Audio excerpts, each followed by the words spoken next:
শ্রীলঙ্কায় বোমা হামলায় নিহতের সংখ্যা বেড়ে 290, আটক 24, কলম্বো বিমানবন্দর থেকে পাইপ বোমা উদ্ধার। নারায়ণগঞ্জের রূপগঞ্জে গ্যাস সিলিন্ডার লিকেজ থেকে লাগা আগুনে নিহত 2, আরও 4 জন দগ্ধ। এবং দিনাজপুর ঘোড়াঘাটে টেন্ডারবিহীন মূল্যবান গাছ কাটার অভিযোগ, বাধা দিলে দেওয়া হয় হুমকি।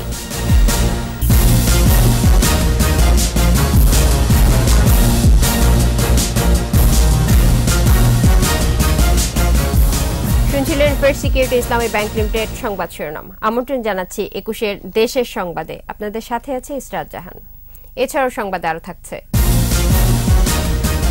কার্পেট হস্তশিল্পের কাজ করে স্বাবলম্বী ময়মনসিংহের শতাধিক প্রতিবন্ধী নারী, সরকারি সহায়তার আশ্বাস।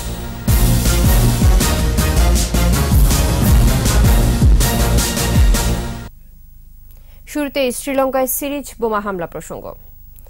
স্টার সানডেতে প্রার্থনার সময় বোমা হামলায় নিহতের সংখ্যা বেড়ে দাঁড়িয়েছে 290 জনে। আটক করা হয়েছে সন্দেহভাজন 24 জনকে। কলম্বোর ডেমাটাগোডা এলাকা থেকে একটি গাড়িসহ একজনকে আটক করে পুলিশ। পরে সিসিটিভিতে ধারণ করা ফুটেজ দেখে আরও কয়েকজনকে আটক করা হয়। এর আগে কলম্বো বিমানবন্দর এলাকা থেকে পাইপ বোমা উদ্ধার করে বিমান বাহিনীর সদস্যরা। এদিকে হামলার 10 দিন আগে শ্রীলঙ্কার পুলিশ প্রধান দেশটির শীর্ষ কর্মকর্তাদের কাছে গোয়েন্দা সতর্কবার্তা পাঠিয়েছিলেন বলে জানা গেছে। এরপরও কেন নিরাপত্তা জোরদারে প্রয়োজনীয় ব্যবস্থা নেওয়া হয়নি তা তদন্তের কথা জানিয়েছেন প্রধানমন্ত্রী রনিল বিক্রমসিংহে।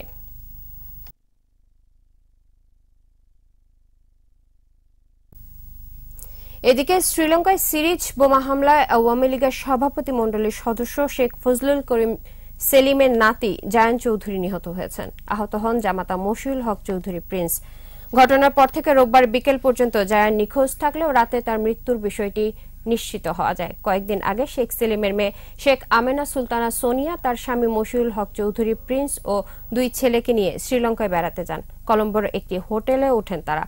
হামলার সময় হোটেলের রেস্টুরেন্টে বড় ছেলে জায়ানকে নিয়ে সকালের নাস্তা খাচ্ছিলেন মশিউল হক। এদিকে শোক সন্তপ্ত পরিবারকে সমবেদনা জানাতে আত্মীয় স্বজন ছাড়াও আওয়ামী লীগ নেতা, সংসদ সদস্য সহ ঢাকা উত্তরের মেয়র শেখ সেলিমের বাসায় যান। পরে মেয়র আতিকুল ইসলাম জানান, শেখ সেলিমের মেয়ে ও ছোট ছেলে জোহান চৌধুরী ভালো আছে।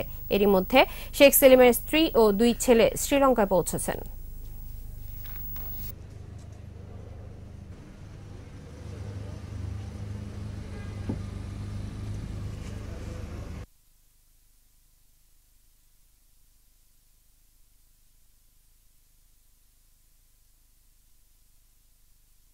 শেখ সেলিম ভাইয়ের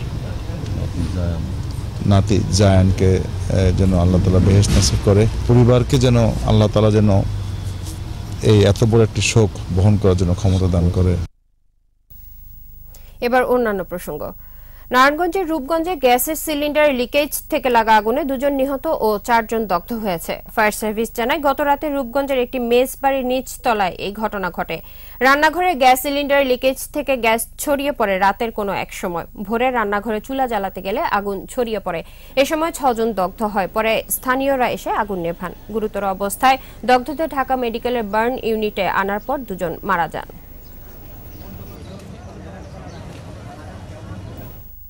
স্ত্রীর স্বীকৃতি চাওয়ায় লক্ষ্মীপুরের কেরোসিন ঢেলে লাগানো আগুনে দগ্ধ হয়েছেন তরুণী শাহিনুর। গুরুতর অবস্থায় তাকে ঢাকা মেডিকেলে পাঠানো হয়েছে। এই ঘটনায় আটক করা হয় 2 জনকে। শাহিনুরের শরীরের 40% পুড়ে গেছে। রোববার রাতেই তাকে আশঙ্কাজনক অবস্থায় ঢাকা মেডিকেলে পাঠানো হয়। এর আগে জেলা সদর হাসপাতালে চিকিৎসাধীন অবস্থায় অগ্নিদগ্ধ শাহিনুর সাংবাদিকদের জানান, সালাউদ্দিনের সাথে 1.5 বছর আগে গোপনে বিয়ে হয় তার। পরে স্ত্রীর স্বীকৃতি চাইলে শরীরে কেরোসিন ঢেলে আগুন ধরিয়ে দেওয়া হয়। দগ্ধ শাহিনুরের বাড়ি চট্টগ্রামের রাউজানের নতুন হাট এলাকার সোনাগাজী গ্রামে।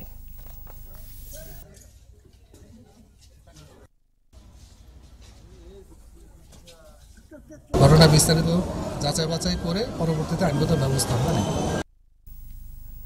গাইবান্ধার পলাশবাড়ী উপজেলার ধানক্ষেত থেকে উদ্ধার করা নবজাতককে ঊর্ধ্বতন এক সরকারি কর্মকর্তার স্ত্রীর কাছে হস্তান্তর করেছে পুলিশ। গাইবান্ধা পুলিশ সুপারের অফিস মিলনায়তনে শিশুটিকে হস্তান্তর করা হয়। সঙ্গত কারণে নবজাতক গ্রহণকারীর নাম ঠিকানা গোপন করা হয় বলে জানিয়েছে পুলিশ। গত 16 এপ্রিল পলাশবাড়ীর মনোহরপুর ইউনিয়নের একটি ধানক্ষেত থেকে নবজাতককে উদ্ধার করা হয়। পরে অনেকেই শিশুটিকে নেয়ার জন্য পুলিশের সাথে যোগাযোগ করে।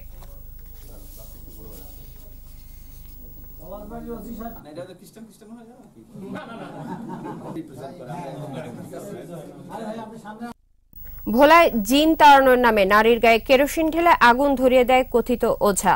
অগ্নিদগ্ধ গৃহবধূ জ্যোৎস্না বেগম এখন মৃত্যুর সাথে লড়ছেন। তার শরীরে 50 ভাগ পুড়ে গেছে। ভোলা সদর হাসপাতাল থেকে তাকে ঢাকায় আনা হয়েছে।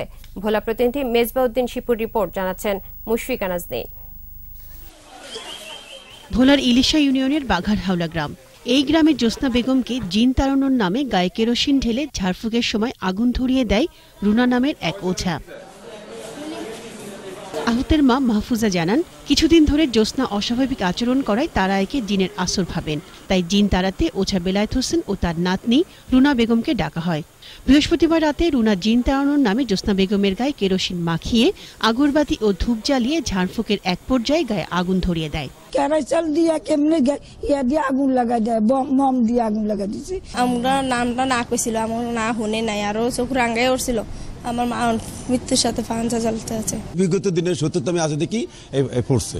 অবস্থা গুরুতর হওয়ায় রাতে জ্যোৎস্না বেগমকে সদর হাসপাতালে ভর্তি করা হয়। তার শরীরে প্রায় 50 ভাগ ঝলসে গেছে।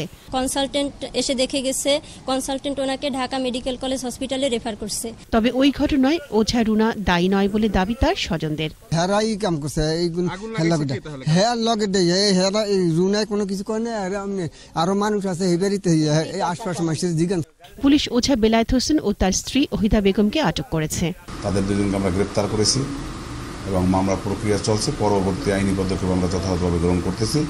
জড়িত অন্যদের আটকে অভিযান চলছে বলে জানায় পুলিশ। মুশফিকা নাজনীন, 21 টেলিভিশন। দিনাজপুরের ঘোড়াঘাটে টেন্ডারবিহীন পুরনো ও মূল্যবান গাছ কাটার অভিযোগ উঠেছে প্রভাবশালী মহলের বিরুদ্ধে। স্থানীয়রা বাধা দিলে দেওয়া হয় হুমকি। এদিকে উপজেলা প্রশাসন 167টি গাছের টুকরো জব্দ করে এই বিষয়ে তদন্ত করে ব্যবস্থা নেওয়ার আশ্বাস দিয়েছে। হিলি প্রতিনিধি সালাউদ্দিন বকুলের রিপোর্ট, জানাচ্ছেন রত্না জামান। টেন্ডারের নামে নম্বরবিহীন আম, কাঁঠাল, তাল কোনো গাছই রক্ষা পায়নি দিনাজপুরের ঘোড়াঘাট এলাকায়। মসজিদের পুরনো গাছও এলাকাবাসীর বাধা উপেক্ষা করে কেটে নেওয়া হয়। এলাকাবাসীর অভিযোগ, বাধা দিলে প্রভাবশালীরা দেয় হুমকি। এই গাছ তো নাম্বার নেই, কেন কাটা হয়? আমি টাকা দেখিনি নি, আমি তো এটা ডাক দিয়ে নিছি, টাকা দেখিনি নি, তোমার এখানে কি বাজলো? টেন্ডারের মাল কিভাবে হয়? এখানে কোনো গাছের মতো কোনো সিরিয়াল নাম্বার দেওয়া নাই, এটা টেন্ডারের মাল তো নয়। ক্ষমতাশালী নেতা উনি ফোন দিল, আমার ঝামেলা করার দরকার নেই, ওটা আমি টেন্ডারে নিছি, গাছটা ছাড়ে দেন। পুরানা বটের গাছ, গাছটা না হলে 60 বছর বয়স হবে, সে গাছটাও কাটে নিয়ে গেছে। আমটাম ফল বিক্রি করি, মসজিদে উন্নত হয়, কাটার সময় এরা সব কাটে নিয়ে চলে গেল। ঘোড়াঘাট মহাসড়কের রানীগঞ্জ বাজার হতে নূরজাহানপুর হয়ে কানাগাড়ি পর্যন্ত সড়কের দুই পাশে মোট 1320টি গাছ বিক্রির জন্য দিনাজপুর বন বিভাগ থেকে টেন্ডার দেয়া হয়। উপজেলার শামসুল ও ভুট্টো নামে দুজন টেন্ডার পান। তবে টেন্ডারের বাইরে গাছ কাটার অভিযোগ অস্বীকার করেন অভিযুক্তরা। ম্যাডাম কিছু গাছ কিন্তু করছে, আপনার জব্দ করছে, অভিযোগের ভিত্তিতে প্রাথমিক অবস্থা যাতে কোনো বিশৃঙ্খলা না ঘটে। এদিকে কোনো অনিয়মের সুযোগ নেই দাবি বন বিভাগ কর্মকর্তার। জেলা পরিষদের কাজ জেলা পরিষদের মার্কা করছে, বন বিভাগের কাজ বন বিভাগ মার্কা করছে, রোডসের কাজ রোডস মার্কা করছে। এখানে কোনো অনিয়মের সুযোগ নেই।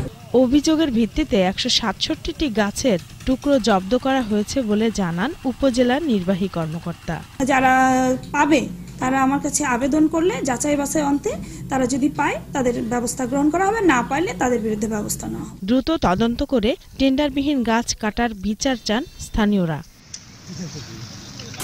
রত্না জামান, 21 টেলিভিশন। কার্পেট ও হস্তশিল্পের কাজ করে স্বাবলম্বী ময়মনসিংহের শতাধিক প্রতিবন্ধী নারী। 2000 সালে এই নারীদের জন্য ক্লাব প্রতিষ্ঠা করে ফ্রান্স ভিত্তিক তেইজি ব্রাদার কমিউনিটি। আর এটিকে কেন্দ্র করে ভাগ্য ফিরেছে প্রতিবন্ধী নারীদের। ময়মনসিংহ প্রতিনিধি আতাউর রহমান জুয়েলের রিপোর্ট, জানাচ্ছেন মাসুম আলিসা। ময়মনসিংহ মহানগরীর বলাশপুর পালপাড়ার ময়না আক্তার 2008 সালে বাসার পাশের রেল লাইনে ট্রেন দুর্ঘটনায় বাম্পা হারায়। প্রতিবন্ধী ময়নার জীবন কিভাবে চলবে এই নিয়ে দিশেহারা হয়ে পড়ে তার পরিবার। এ অবস্থায় প্রতিবেশী এক ভাইয়ের পরামর্শে ময়না যোগ দেয় মহিলা ক্লাবের কার্পেট কারখানায়।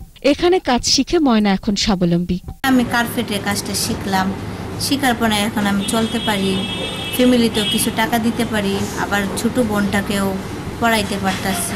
শুধু ময়না না, এই মহিলা ক্লাবের কার্পেট ও হস্তশিল্প কারখানায় শতাধিক প্রতিবন্ধী নারী কাজ করে স্বাবলম্বী হয়েছেন। তাদের তৈরি দৃষ্টিনন্দন এসব পণ্য দেশের চাহিদা মিটিয়ে রপ্তানি হচ্ছে বিদেশেও।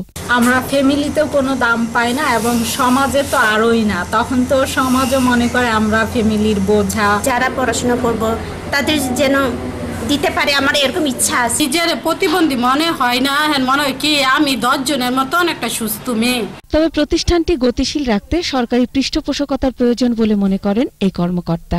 কয়েকটা দেশে বাইরেও বিক্রি করতে পারতেছি, কিন্তু তা থেকে আমাদের যে অর্থ আসছে তা আমরা আমাদের এই বোনদের চাহিদা সঠিকভাবে পূরণ করতে পারছি না।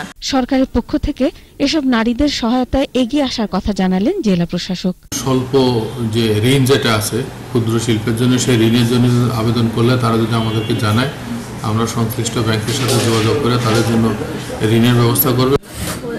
মাসুম আলিসা, 21 টেলিভিশন। এবার সারা দেশের নানা খবর নিয়ে দেখুন ডেস্ক রিপোর্ট।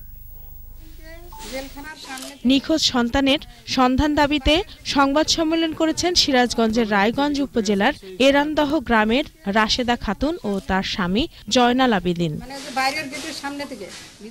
রাজশাহী সরকারি মডেল স্কুল অ্যান্ড কলেজে আয়োজিত ভোটার তালিকা হালনাগাদ কর্মসূচি উপলক্ষে তথ্য সংগ্রহকারী ও সুপারভাইজারদের প্রশিক্ষণ কর্মশালা উদ্বোধন। সরকারি প্রাথমিক বিদ্যালয়ের দপ্তরি কাম প্রহরীদের চাকুরি জাতীয়করণের দাবিতে ঝিনাইদহে মানববন্ধন। ফেনীর মাদ্রাসা ছাত্রী নুসরাত সহ সারা দেশে নারী শিশু নির্যাতনের প্রতিবাদ ও বিচারের দাবিতে ঝিনাইদহে মানববন্ধন। পিরোজপুর জেলা প্রশাসকের কার্যালয়ে জেলা উন্নয়ন সমন্বয় কমিটির সভা। মুন্সিগঞ্জ, কুমিল্লা ও সাতক্ষীরায় জাতীয় পুষ্টি সপ্তাহ 2019 উপলক্ষে সংবাদ সম্মেলন। মৌলভীবাজার 250 শয্যা সদর হাসপাতাল কর্তৃপক্ষের সাথে সাংবাদিকদের মতবিনিময়। জামালপুরে কৃষকদের মাঝে বিনামূল্যে বীজ সার বিতরণ। হবিগঞ্জের ট্রাফিক সপ্তাহ উপলক্ষে র্যালি ও আলোচনা সভা। দিনাজপুরের হিলিতে মাদক, জঙ্গিবাদ ও সন্ত্রাস নির্মূলে বিক্ষোভ ও পথসভা। নাটোরের দীঘাপাতিয়া পিএন স্কুল মাঠে প্রতিষ্ঠান ভিত্তিক football tournament. Desk report, 21 television. এর সাথে শেষ করছি 21 দেশের সংবাদ। তবে যাবার আগে ফার্স্ট সিকিউরিটি ইসলামী ব্যাংক লিমিটেড সংবাদ শিরোনামগুলো আরো একবার। শ্রীলঙ্কায় বোমা হামলায় নিহতের সংখ্যা বেড়ে 290, আটক 24, কলম্বো বিমানবন্দর থেকে পাইপ বোমা উদ্ধার। নারায়ণগঞ্জের রূপগঞ্জে গ্যাস সিলিন্ডারের লিকেজ থেকে লাগা আগুনে নিহত 2, আরো 4 জন দগ্ধ। এবং দিনাজপুর ঘোড়াঘাটে টেন্ডারবিহীন মূল্যবান গাছ কাটার অভিযোগ, বাধা দিলে দেয়া হয় হুমকি।